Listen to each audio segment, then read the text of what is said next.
விண்ணப்பத்தை நான் வச்சேன். ఆ సమయంలో నేను ఒక విజ్ఞాపనను దేవునికి పెట్టాను. அந்த விண்ணப்பம் என்ன விண்ணப்பம் அப்படின்னு சொன்னா, ఆ యొక్క విన్నపం ఏంటంటే, ஏசப்பா యేసయ్యా எனக்கு ஒரு வீடு, எங்க வீட்டுக்காருக்கு ஒரு வீடு கொடுங்கப்பா. నా యొక్క భర్తకు అంటే మాకు ఒక ఇల్లు పోయాలి, ஒரு வீட்டுக்கு ஒரு ஓனரா இருக்குங்கப்பா.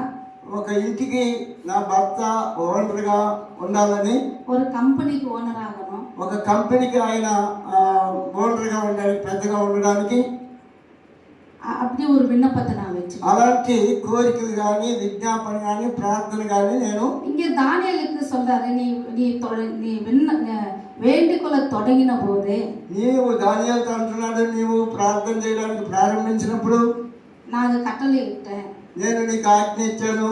அதே போலதான் அந்த நாள் எனக்கு ஆண்டவர் கட்டளை கொடுத்துட்டாரு. కాబట్టి ఆ దినమే దేవుడు నాకు ఒక ఆజ్ఞ కట్టడిచ్చాడు.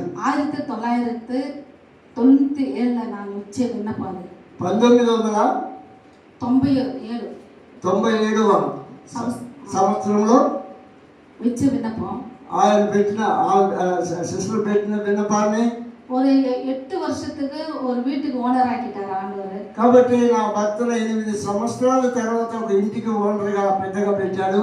அந்த விண்ணப்பம் வச்ச பிறகு ఆ యొక్క విన్నపాన్ని నేను ప్రార్థించిన తర్వాత 20 வருஷం கழிச்சு 20 సంవత్సరములు గడిచిన తర్వాత ஒரு కంపెనీ ఓనర్ ఆకిட்டாరు. ఒక కంపెనీకి మేనేజర్గా, కంపెనీకి పెద్దగా అయ్యాడు.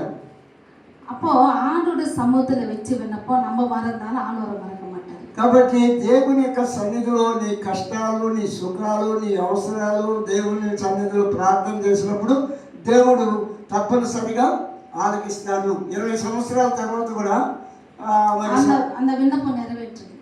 సహోదరికి చేసిన ప్రార్థన 20 సంవత్సరాల తర్వాత ఒక కంపెనీ